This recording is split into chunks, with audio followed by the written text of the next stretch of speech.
इतिहास में इससे बड़ी विडंबना और क्या हो सकती है कि एक हिंदू बहुल राष्ट्र को अपने आराध्य देव के स्थान को पुनः प्राप्त करने के लिए 500 वर्षों तक प्रतीक्षा करनी पड़ी। यह वह भूमि है जहां धर्म, संस्कृति और आस्था की जड़ें गहरी है, लेकिन अपने ही आराध्य के सम्मान और अधिकार को पाने के लिए समाज को न्यायालय का दरवाजा खटखटाना पड़ा। इस संघर्ष में अनगिनत जीवन बलिदान हो गए, हजारों ने अपनी आहुतियां दी। अंत में लंबी प्रतीक्षा और अथक प्रयासों के बाद न्याय मिला। यह तो केवल अयोध्या की बात है, परंतु देश में कई ऐसे पवित्र स्थल हैं जो अब भी न्याय की प्रतीक्षा कर रहे हैं। मथुरा, काशी, संभल और अनगिनत अन्य देवस्थल आज भी अपनी स्वतंत्रता और सम्मान के पुनरुद्धार की बाट जोड़ रहे हैं। क्या यह उचित नहीं कि जिस राष्ट्र की आत्मा धर्म और संस्कृति में रची बसी हो, वहां आस्था के इन प्रतीकों को उनके वास्तविक स्वरूप में पुनः स्थापित किया जाए? यह केवल मंदिरों की पुनर्स्थापना का प्रश्न नहीं, बल्कि यह हमारी आस्था, पहचान और गौरव के पुनर्जीवन का संकल्प है। उत्तर प्रदेश का संभल शहर इन दिनों सुर्खियों में है, जो कभी हरिहर मंदिर था। भगवान कल्की से संबंधित इस मंदिर का वर्णन शास्त्रों में भी है, जिसके अनुसार प्राचीन काल में भगवान विष्णु और भगवान शिव का एक अद्वितीय विग्रह प्रकट हुआ था और इसी कारण इसे श्री हरिहर मंदिर कहा जाता है। यही कल्की मंदिर है। हरि यानी विष्णु और हर यानी शिव। संभल में 500 साल पहले तक भगवान कल्की का मंदिर हुआ करता था, लेकिन उस मंदिर को तोड़कर वहां मस्जिद बनवा दी गई। इस मस्जिद का निर्माण भारत में मुगल वंश की नींव रखने वाले बाबर ने करवाया था। बहुत कम लोगों को पता है कि मुगल शासक बाबर ने अपने जीवन काल में कुल 3 मस्जिदों का निर्माण करवाया, जिसमें अयोध्या में बाबरी मस्जिद, पानीपत में काबुली बाग मस्जिद और संभल में शाही जामा मस्जिद शामिल है। इसके बाद तो ये सिलसिला चलता रहा और मुगलों ने लाखों मंदिरों को ध्वस्त कर दिया या फिर मस्जिदों में परिवर्तित कर दिया। संभल के इस कल्की मंदिर को 1528 में बाबर ने ध्वस्त कराया था। इसके बाद इसी स्थल पर मस्जिद का निर्माण कराया गया। बाबर ने अपनी आत्मकथा बाबरनामा में इस घटना का उल्लेख किया है। आईनाए अकबरी, जिसकी रचना 16वीं शताब्दी में अकबर के ही एक नवरत्न दरबारी अबुल फजल ने की थी, उसमें भी इस घटना का उल्लेख है। इतिहासकारों के अनुसार वर्ष 1528 में बाबर के आदेश पर उसके वफादार मीर बेग ने कल्की मंदिर को तहस नहस कर दिया और मंदिर के अवशेष पर ही मस्जिद बनवाई। आज भी इस मस्जिद के कुछ हिस्सों में कल्की मंदिर के अवशेष स्पष्ट रूप से देखे जा सकते हैं। दीवारों और अन्य संरचनाओं पर मंदिर के प्राचीन कला और शिल्प के चिन्ह मौजूद हैं।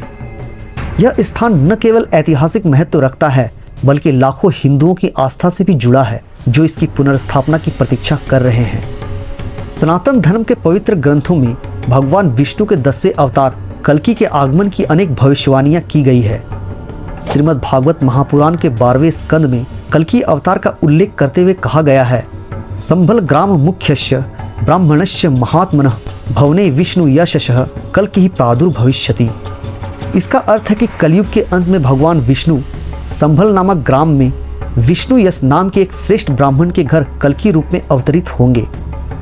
भगवत गीता में भगवान श्री कृष्ण ने स्पष्ट रूप से घोषणा की है कि यदा यदा ही धर्मस्य ग्लानिर्भवति भारत अभ्युत्थानम धर्मस्य तदात्मानं सृजाम्यहम् परित्राणाय साधूनां विनाशाय च दुष्कृतां धर्म संस्थापनार्थाय संभवामि युगे युगे।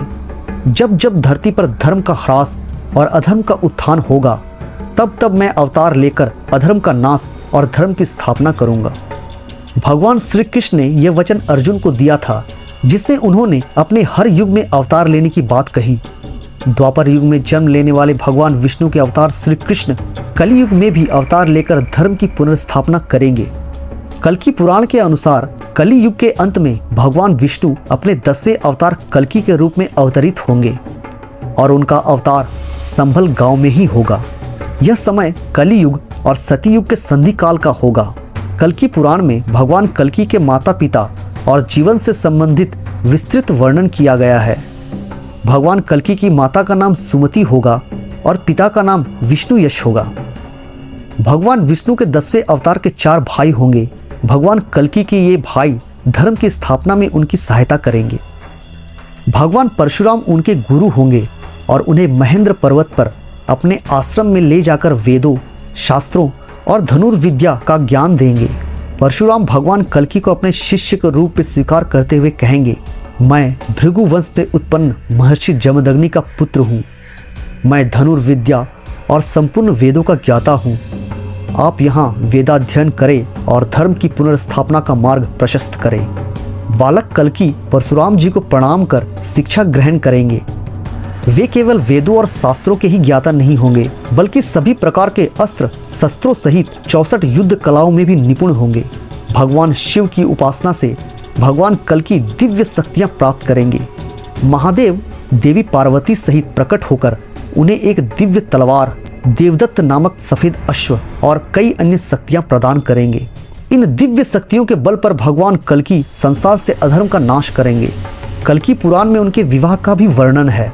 भगवान कल्कि का विवाह देवी लक्ष्मी के अवतार पद्मा के साथ होगा। पद्मा जो सिंघल द्वीप के राजा बृहद्रथ और रानी कौमुदी की पुत्री होगी। पद्मा अत्यंत सुंदर, विद्या में निपुण और धर्मनिष्ठ होगी। भगवान कल्कि के अवतार के साथ ही कई देवताएं भी अवतार लेंगे जो इनकी सहायता करेंगे और अष्ट चिरंजीवियां भी इनका साथ देंगे। संभल के इस कल्कि मंदिर के बारे में धर्म ग्रंथों में प्रमाण मिलता है जो कहता है, वृद्ध ब्राह्मण वेशेण सदा तिष्ठति मंदिरे तावदेव स्थितस्य यावद हरि समागमः सत्ये सत्यव्रतो नाम त्रेतायां च महद्गिरिः द्वापरे पिंगलो नाम कलो संभल उच्यते।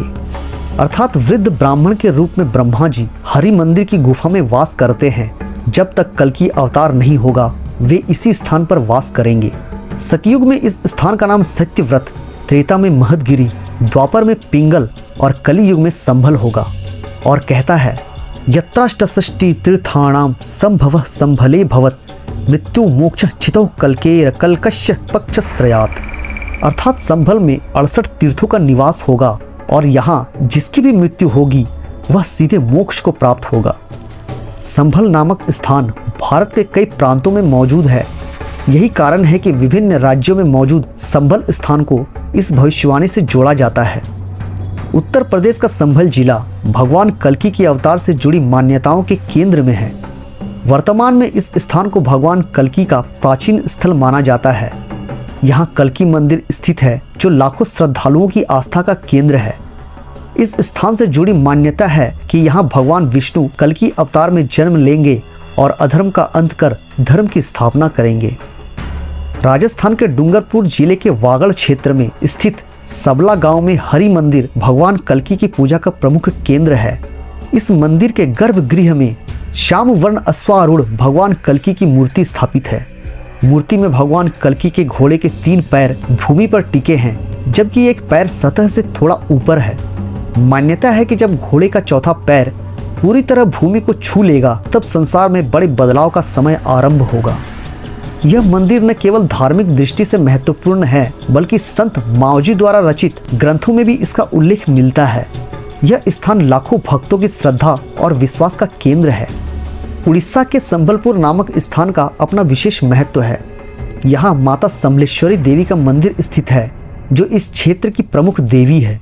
यहाँ के भक्त भगवान विष्णु से कल्कि अवतार लेकर अधर्म का नाश करने की प्रार्थना करते हैं। इस स्थान पर कल्कि धाम भी बनाया गया है जो श्रद्धालुओं के लिए एक आस्था का प्रतीक है। संबलपुर के धार्मिक महत्व और मां समलेश्वर देवी के मंदिर के कारण यह स्थान भी कल्कि अवतार की मान्यता से जुड़ा हुआ है। भले ही भारत के विभिन्न प्रांतों में संभल नामक स्थान हो, लेकिन सभी स्थानों से जुड़ी मान्यता यही है कि भगवान कल्कि का अवतार इस पवित्र भूमि में होगा। उत्तर प्रदेश का संभल, राजस्थान का सबला और उड़ीसा का संबलपुर, तीनों ही स्थान पर कल्कि अवतार के प्रतीकों और मान्यताओं से जुड़े मंदिर और धार्मिक स्थल है। यह विविधता हमारे सांस्कृतिक और आध्यात्मिक समृद्धि का परिचायक है। संभल चाहे किसी भी प्रांत में हो, भगवान विष्णु के 10वें अवतार कल्कि की भविष्यवाणी और उनसे जुड़ी आस्था का प्रतीक बना हुआ है। यह धार्मिक और सांस्कृतिक महत्व का अद्वितीय केंद्र है जो युगों से लोगों की श्रद्धा और विश्वास का स्रोत है।